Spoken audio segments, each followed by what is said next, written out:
जो आज हम क्लास 10th का चैप्टर 12 पढ़ते हैं जिसका नाम है इलेक्ट्रिसिटी यानी विद्युत। जैसा कि इस चैप्टर का नाम है विद्युत, तो आप समझ ही गए होंगे कि विद्युत मतलब बिजली, और बिजली का इस्तेमाल घरों में, विद्यालय, अस्पताल, उद्योगों, अलग अलग कार्य करने के लिए किया जाता है। तो सबसे पहले माइंड में क्वेश्चन आता है कि विद्युत है क्या। तो विद्युत एक ऊर्जा का रूप है। जिस तरीके से हम बहुत सारी ऊर्जाओं के रूप पढ़ते हैं कि जैसे स्थितिज ऊर्जा है, गतिज ऊर्जा है, ऊष्मीय ऊर्जा है, इसी तरीके से इलेक्ट्रिसिटी भी एक ऊर्जा है, विद्युत भी एक ऊर्जा का रूप है। आज हम इस चैप्टर में यही पढ़ेंगे कि जैसे जो विद्युत ऊर्जा है वो विद्युत परिपथ में कैसे प्रवाहित होती है या उसकी धारा को नियंत्रित या नियमित कैसे किया जा सकता है। तो आइए पढ़ते हैं विद्युत के बारे में। सबसे पहले विद्युत का जो फंडामेंटल है, बेस है, जो उसकी बेसिक प्रॉपर्टी है कि जहाँ से वो स्टार्ट होती है, वो है विद्युत आवेश और उसके गुण। जिस तरीके से मैग्नेट में पढ़ते हैं कि जो लाइक पोल्स होते हैं वो रिपेल करते हैं, अनलाइक पोल अट्रैक्ट करते हैं, इसी तरीके से चार्ज भी द्रव्यमान की तरह किसी भी धातु, किसी भी वस्तु, किसी भी मैटर का एक फंडामेंटल प्रॉपर्टी है। और ये दो तरह के होते हैं, पॉजिटिव एंड नेगेटिव। ये आपने सेल पे भी देखा होगा, जो सेल होते हैं बैटरी में डलते हैं, उस पर एक सिरे पे पॉजिटिव लिखा होता है, दूसरे पर नेगेटिव होता है। जो चार्ज, जो आवेश प्रोटॉन के द्वारा कैरिड आउट होते हैं उनको पॉजिटिव या धनायन बोलते हैं, धनावेश बोलते हैं, और जो इलेक्ट्रॉन के द्वारा लाए जाते हैं उनको हम ऋणायन या ऋण आवेश कहा जाता है। किसी भी बॉडी में जो पॉजिटिवली चार्ज होती है, कोई भी वस्तु, कोई भी मैटर, अगर वो इलेक्ट्रॉन लॉस करेगी तो पॉजिटिव चार्ज होगी, इलेक्ट्रॉन गेन करेगी तो नेगेटिवली चार्ज होगी। और जो विद्युत आवेश है उसको सिंबल क्यू से रिप्रेजेंट किया जाता है, और इसका एसआई मात्रक कूलम है, जो कि कूलम नाम के साइंटिस्ट ने इसको डिस्कवर किया था। हर एक इलेक्ट्रॉन की अपनी एक वैल्यू है। नेगेटिवली चार्ज होता है इलेक्ट्रॉन, और उसके अंदर एक इलेक्ट्रॉन के अंदर 1.6 × 10⁻⁹ कूलम आवेश होता है। और क्यू वाई बराबर है plus minus N E. Plus minus मतलब एन इज द इंटीजर, और प्लस माइनस प्रोटॉन है तो प्लस, माइनस है तो electron, charge on electron E. और 1 कूलम के अंदर कितने इलेक्ट्रॉन्स होते हैं? 6.25 × 10⁻⁹ इलेक्ट्रॉन्स। जैसे कि आप फिगर में देख रहे हैं, पॉजिटिव नेगेटिव चार्जेस है, वो अपोजिट चार्ज है, वो अट्रैक्ट कर रहे हैं, और नेगेटिव नेगेटिव और पॉजिटिव पॉजिटिव हैं, तो ये एक दूसरे को रिपेल करते हैं, प्रतिकर्षित करते हैं। आइए पढ़ते हैं अब विद्युत धारा के बारे में। विद्युत धारा है क्या चीज़? विद्युत धारा के अंदर जब भी करंट फ्लो होता है किसी भी चालक के अंदर, तो उसमें विद्युत आवेश प्रवाहित होते हैं। तो विद्युत धारा क्या है? विद्युत आवेश के प्रवाह की दर को ही विद्युत धारा कहते हैं। मतलब किसी भी वायर के अंदर जब करंट पास होता है इन यूनिट टाइम, उसे इलेक्ट्रिक करंट या विद्युत धारा कहते हैं, जिसका सिंबल है आई। आई इज विद्युत धारा या करंट। अगर किसी कंडक्टर या चालक में से क्यू चार्ज फ्लो करता है विद इन टाइम टी, तो उसमें हम कहेंगे कि आई करंट है, वो फ्लो हो रहा है। और करंट का फार्मूला क्या है? करंट बराबर है चार्ज बटा टाइम, यानी विद्युत इक्वल टू आवेश बटा समय। और आवेश का सिंबल है क्यू, टाइम का सिंबल है टी, और करंट का सिंबल है आई। जो एसआई मात्रक है जिसमें विद्युत करंट को मापा जाता है, इलेक्ट्रिक करंट को मापा जाता है, वो है एम्पियर, जिसको कैपिटल ए से रिप्रेजेंट किया जाता है। और एम्पियर को जिन्होंने खोज की उनका नाम है आंद्रे मैरी एम्पियर। उन्हीं के नाम से करंट का जो एसआई मात्रक है उसको एम्पियर रखा गया। और करंट इतना माइन्यूट होता है, इतना कम मात्रा में होता है, जो हमें आइडेंटिफाई भी नहीं होता, तो उसको हम थोड़ा और रिकॉग्नाइज कर लेते हैं कि 1 मिली एम्पियर बराबर है 10⁻³ एम्पियर। और 1 यूए लिखा है, यूए का मतलब micro, 1 micro ampere equal to 10⁻⁶ ampere. हमने करंट के बारे में पढ़ा कि करंट क्या है या विद्युत धारा क्या है। जब किसी चालक में से विद्युत आवेश प्रवाहित होते हैं दिए गए समय में, तो उसको विद्युत धारा कहते हैं, और उसको मापा गया एम्पियर में। अब आता है क्वेश्चन कि 1 एम्पियर किसे कहते हैं? 1 एम्पियर का कैसे डिफाइन करेंगे हम उसको? तो 1 एम्पियर क्या है? 1 एम्पियर वो विद्युत धारा है जब किसी चालक में से 1 कूलम आवेश 1 सेकंड के अंदर प्रवाहित होता है, उसे 1 एम्पियर कहते हैं। और 1 कूलम ऑफ चार्ज क्या है? वो क्वांटिटी ऑफ चार्ज है जो किसी सर्किट में फ्लो करता है जब उसके अंदर 1 एम्पियर करंट फ्लो कर रहा होता है विद इन 1 सेकेंड, उसे 1 कूलम ऑफ चार्ज कहेंगे। तो ये 2 डेफिनेशन है, 1 एम्पियर, 1 कूलम और इलेक्ट्रिक करंट, जो कि आपको याद रखनी है ये।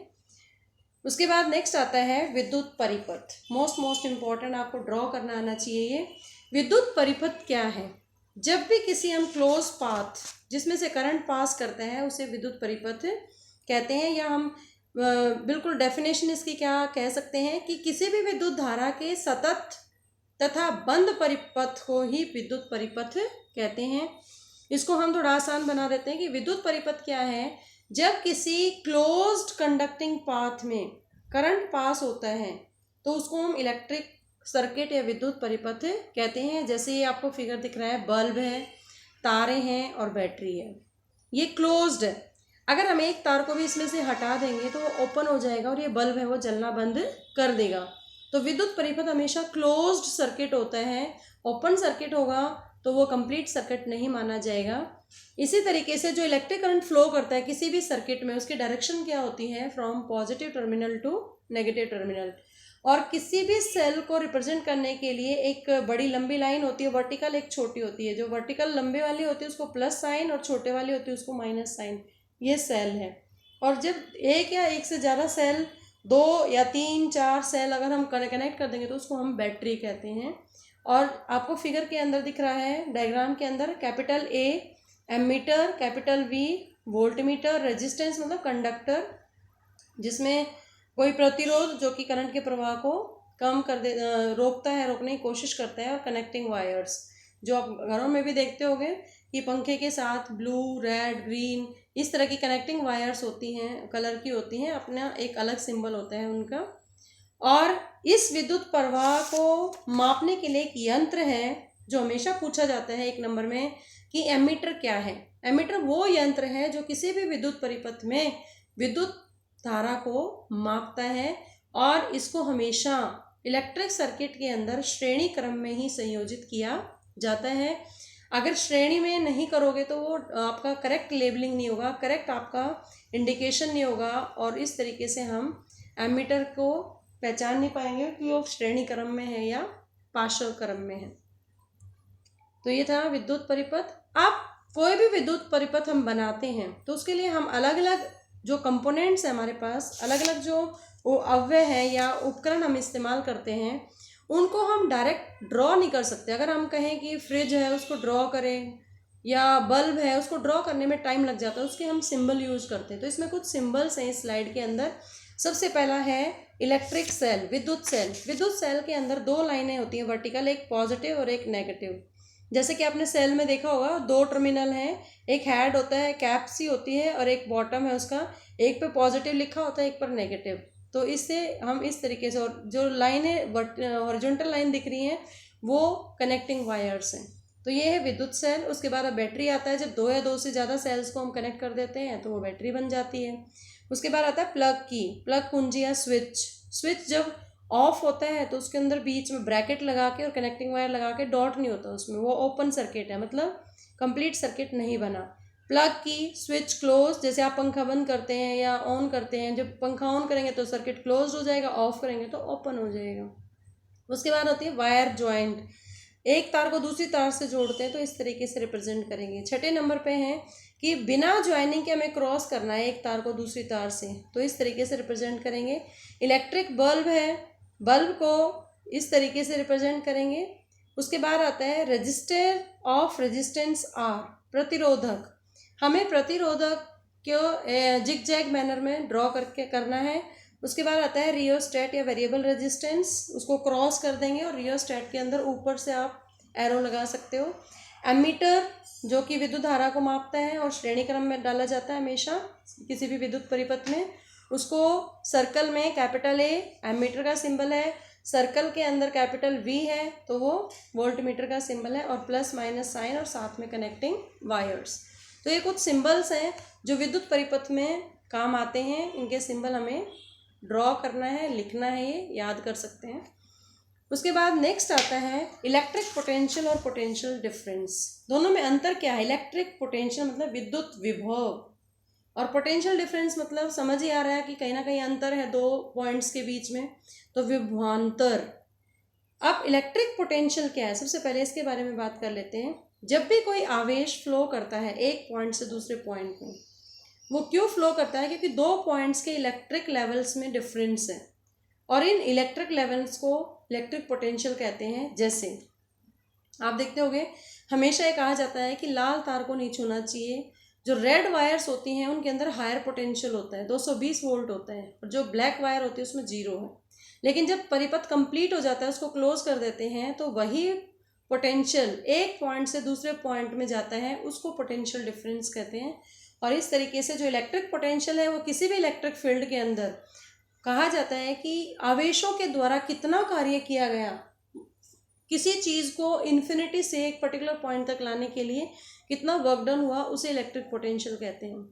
और जो इलेक्ट्रिक पोटेंशियल दो पॉइंट्स के बीच में जो डिफरेंस है, जैसे मैंने अभी एग्जांपल लिया, दो तार हैं, एक पॉजिटिव है और एक नेगेटिव है। पॉजिटिव 220 वोल्ट है और नेगेटिव वो 0 है। लेकिन जैसे विद्युत परिपथ कंप्लीट होता है, उसको हम ज्वाइन कर देते हैं, क्लोज कर देते हैं, बंद कर देते हैं सर्किट को, तो 220 पॉजिटिव टू नेगेटिव है, वो करंट की डायरेक्शन होती है, और इसमें जो डिफरेंस क्रिएट होता है उसको पोटेंशियल डिफरेंस कहते हैं।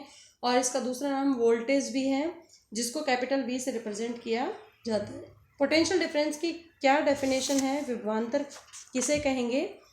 कि किसी भी विभवांतर के अंदर दो पॉइंट्स, किसी भी विद्युत परिपथ के अंदर दो पॉइंट्स के बीच में जो विभवांतर है, वो किसी भी यूनिट आवेश को मूव करने के लिए कितना कार्य किया गया एक पॉइंट से दूसरे पॉइंट तक, उसे वोल्टेज कहते हैं।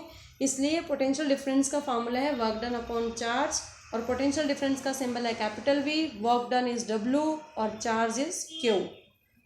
SI मात्रक की बात करते हैं अब इसमें। SI मात्रक जो होता है पोटेंशियल डिफरेंस का, वो वोल्ट होता है, और work done form of energy है joule, and Q is the आवेश या हम उसको कहेंगे चार्जेस, और Q को रिप्रेजेंट किया जाता है कूलम के अंदर। तो इस तरीके से हम इनके SI मात्रक को यूज़ करके वोल्टेज को डिफाइन कर सकते हैं। उसके बाद आता है 1 वोल्ट किसे कहते हैं। बहुत बार ये क्वेश्चन आता है, जैसे मैंने पीछे बोला 1 एम्पियर क्या है, 1 कूलम क्या है, इसी तरीके से 1 वोल्ट क्या है। तो इसको समझना है कि 1 वोल्ट है क्या। ये एक विभवांतर है दो पॉइंट्स के बीच में किसी भी विद्युत परिपथ में, और उसको हम फार्मूले से ही लिंक कर देते हैं, V equal to W upon Q। तो V मतलब 1 वोल्ट और W मतलब 1 जूल कार्य किया गया कितने चार्जेस ने, 1 coulomb of charges from one point to another point, तो उसको हम कहेंगे 1 वोल्ट। और V equal to W upon Q, V मतलब 1 वोल्ट, मात्रक की बात करें इसमें, W इक्वल टू 1 जूल और Q इक्वल टू 1 कूलम, और उसके सिंबल जूल का सिंबल J, कूलम का सिंबल C और वोल्ट का सिंबल V।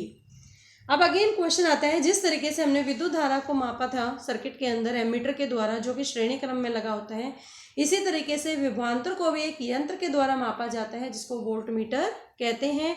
और वोल्ट मीटर हमेशा विभवांतर मापने के लिए किसी भी विद्युत परिपथ में पार्श्व क्रम मतलब पैरेलल, जैसे कि आप फिगर में देख रहे हो, कंडक्टर ए भी कंडक्टर है, इसके पैरेलल में वोल्ट मीटर जुड़ा हुआ है, तो वोल्ट मीटर हमेशा श्रेणी क्रम वोल्ट मीटर हमेशा पार्श्व क्रम या पैरेलल में ही जोड़ा जाता है।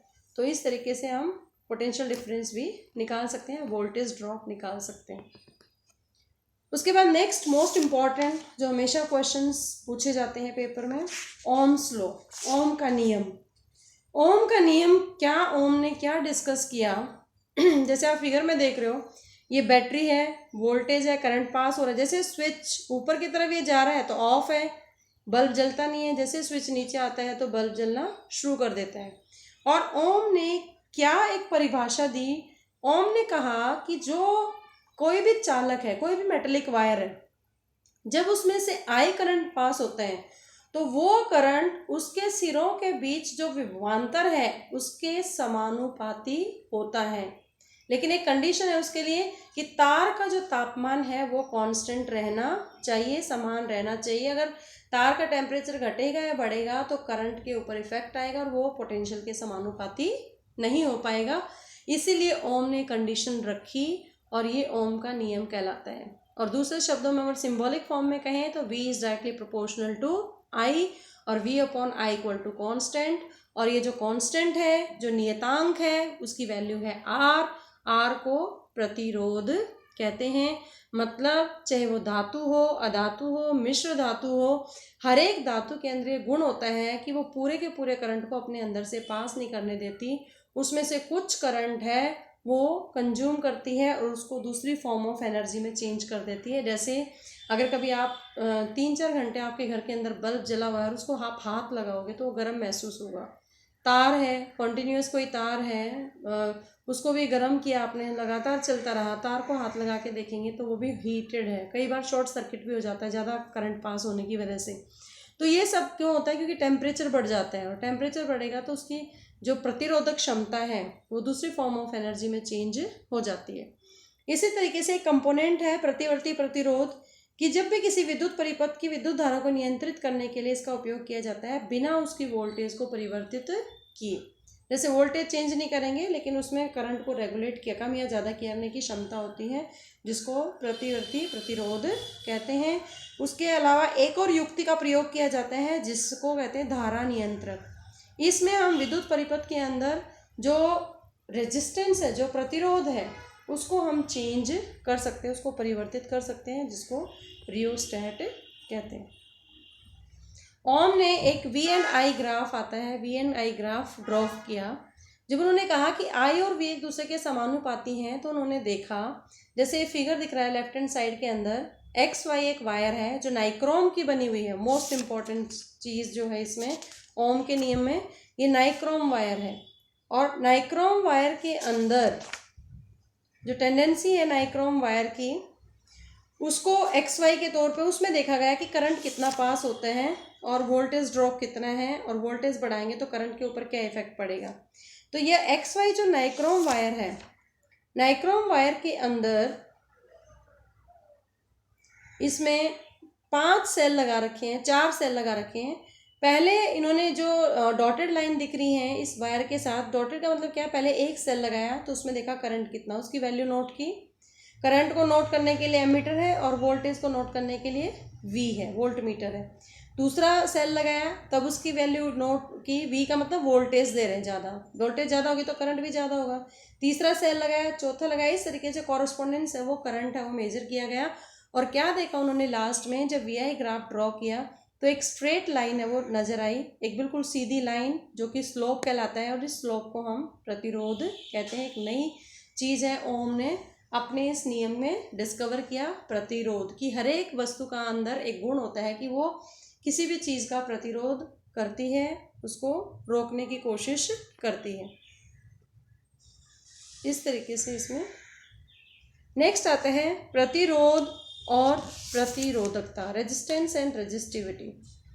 प्रतिरोध क्या होता है कि जो किसी भी चालक के अंदर जो इलेक्ट्रॉन्स का फ्लो होता है और चालक के जो एटम्स होते हैं वो उन इलेक्ट्रॉन के फ्लो को रोकने की कोशिश करते हैं, उसको प्रतिरोध कहते हैं, जिसको रिप्रेजेंट किया गया कैपिटल R से। और प्रतिरोध का ऐसा ही मात्रक है ohm. R equal to ohms लो क्या है, V इक्वल टू IR, तो R equal to V upon I। इससे एक बहुत ही अच्छा कंक्लूजन निकलता है कि R और I एक दूसरे के इन्वर्सली प्रोपोर्शनल है, वही क्रमानुपाती हैं। अगर करंट डबल है तो प्रतिरोध हाफ हो जाएगा, अगर करंट हाफ है तो प्रतिरोध डबल हो जाएगा। मतलब अगर करंट बढ़ेगा तो प्रतिरोध कम होगा, प्रतिरोध ज़्यादा होगा तो करंट कम होगा। तो एक दूसरे के वही क्रमानुपाती हैं। अब 1 ओम किसे कहते हैं? किसी भी चालक के 2 सिरों के बीच में जो विभवांतर है उसकी वैल्यू है 1 वोल्ट और करंट उसमें पास हो रहा है 1 एम्पियर। तो उनका जो प्रतिरोध होगा किसी भी चालक का वो 1 ओम होगा। तो 1 ohm equal to 1 volt upon 1 ampere. उसके बाद आता है रेजिस्टिविटी, प्रतिरोधकता। रेजिस्टिविटी के अंदर, रेजिस्टिविटी क्या है किसी भी सब्सटेंस की, वो डिपेंड करती है कि उस अगर किसी भी सब्सटेंस का रेजिस्टेंस जिसकी यूनिट लेंथ है और एरिया ऑफ क्रॉस सेक्शन भी unit area of cross section है, उसे उस सब्सटेंस की रेजिस्टिविटी कहते हैं। इससे क्या देखा कि जब करंट लो है तो रेजिस्टेंस ज़्यादा है, हाई करंट है तो रेजिस्टेंस कम है। इसका मतलब आर और आई एक दूसरे के व्युत्क्रमानुपाती होते हैं। ये ओम के नियम के हिसाब से दो यूनिट्स हैं, प्रतिरोध और प्रतिरोधकता, इन दोनों को, या वैद्युत प्रतिरोधकता भी कहते हैं रेजिस्टिविटी को, इन दोनों को डिस्कवर किया गया। उसके बाद आता है कि वह कौन से कारक है जिन पर चालक का प्रतिरोध डिपेंड करता है। कोई भी चालक है, कोई भी धातु है, जैसे कॉपर वायर है, नाइक्रोम वायर है, या कोई और मिश्र धातु ले लेते हैं, जैसे चालकों के अंदर मिश्र धातु में कॉन्स्टेंटन है, मैग्नीज है, नाइक्रोम है। नाइक्रोम भी निकेल, क्रोमियम, मैग्नीज और आयरन की मिश्र धातु है। या विद्युत रोधी भी होते हैं, जैसे कांच है, एबोनाइट है, डायमंड है, कागज है। ये इंसुलेटर्स हैं जिनमें से करंट पास होता ही नहीं। तो जो किसी भी चालक का प्रतिरोध है वो किन किन चीज़ों पर डिपेंड करता है? सबसे पहले डिपेंड करता है लेंथ ऑफ द कंडक्टर, लंबाई पर। चालक की लंबाई कितनी है, छोटी है, बड़ी है, कितनी है। दूसरा डिपेंड करता है उसके क्षेत्रफल पर, कि क्षेत्रफल कम है या ज़्यादा, इन्वर्सली प्रोपोर्शनल होगा वो। और तीसरा है मटेरियल ऑफ द कंडक्टर, कि चालक की प्रकृति क्या है, उसकी पदार्थ की नेचर क्या है। उसके बाद चौथा है तापमान पर। तो इन चारों से हम जो कंक्लूजन निकाला वो है R is directly proportional to I, first equation. R is inversely proportional to 1/A, second equation. दोनों को कंबाइन करेंगे तो R is directly proportional to L/A। और इस डायरेक्टली प्रोपोर्शनल साइन को हटाकर जो इस बॉक्स के अंदर दिख रहा है, ग्रीन बॉक्स है जो, R = ρL/A। रो मीन्स रेजिस्टिविटी। वैद्युत, किसी भी चालक की वैद्युत प्रतिरोधकता को हम रेजिस्टिविटी कहते हैं। और रेजिस्टिविटी का मात्रक अगर हम इसको यूनिट्स में डालें तो ओम मीटर आएगा। अब साइड में एक फिगर दिख रहा है आपको, थिक एंड थिन वायर्स। जितनी मोटी वायर होगी उसका प्रतिरोध कम होगा, जितनी छोटी वायर होगी तो प्रतिरोध कम होगा। तो मतलब अगर लेंथ लंबी है तो प्रतिरोध ज़्यादा होगा, लेंथ छोटी है तो प्रतिरोध कम होगा। ऑटोमेटिकली उसमें प्रवाह कम करना पड़ेगा। अगर एरिया ऑफ क्रॉस सेक्शन, एक मोटी वायर है, जैसे आपने एनडीपीएल की वायर्स देखी होंगी जब वो घरों तक आती हैं, हर एक घरों की वायर देखी है, दोनों में डिफरेंस है क्योंकि वहाँ करंट ज़्यादा आ रहा है। तो मोटी वायर होंगी तो उनको करंट पास करने के लिए लंबी और मोटी होती हैं वो, तो एरिया ऑफ क्रॉस सेक्शन जितना ज़्यादा होगा प्रतिरोध उतना ही कम होगा। जैसे हम एक बहुत ही चौड़ी गली से जा रहे हैं, एक भीड़ी गली से जा रहे हैं, और लोग उतने ही हैं, 15-20 लोग। भीड़ी में जाएंगे तो प्रतिरोध ज़्यादा होगा, चौड़ी में जाएंगे तो आसानी से फ्लो कर जाएंगे, निकल जाएंगे, तो वहाँ प्रतिरोध कम होगा। तो इस तरीके से हम यहाँ पे करंट की भी बात कर सकते हैं एरिया ऑफ क्रॉस सेक्शन के आधार पर। उसके बाद नेक्स्ट आता है, बहुत सारे कंडक्टर्स हैं, इंसुलेटर्स हैं या एलॉयज़ हैं, उनकी वैद्युत प्रतिरोधकता कैसे इफ़ेक्ट करती है और कहाँ कहाँ उसका इस्तेमाल होता है। जितने भी चालक हैं सबकी लो रेजिस्टिविटी होती है और इंसुलेटर्स की सबसे ज़्यादा। इसका मतलब करंट है वो अच्छे चालक है, उनमें से इजीली करंट पास हो जाता है और उसमें प्रतिरोधक क्षमता कम है।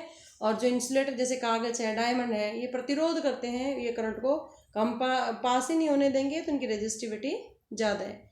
इसी तरीके से बहुत सारी एलॉय हैं। एलॉय के अंदर रेजिस्टिविटी जो एलॉयज़ की होती है वो जनरली हायर होती है क्योंकि वो बहुत सारी मेटल से मिलकर बनी होती है। और एलॉय बनाने का फ़ायदा क्या है, वो कभी भी हाई टेम्परेचर पर बर्न नहीं होती, ऑक्सीडाइज नहीं होंगी, वो जलेंगी नहीं। इसी रीज़न के कारण बहुत सारी हीटिंग डिवाइस में, जैसे इलेक्ट्रिक आयरन है, टोस्टर है, हीटर है, इन सब के अंदर एलॉयज़ का इस्तेमाल किया जाता है।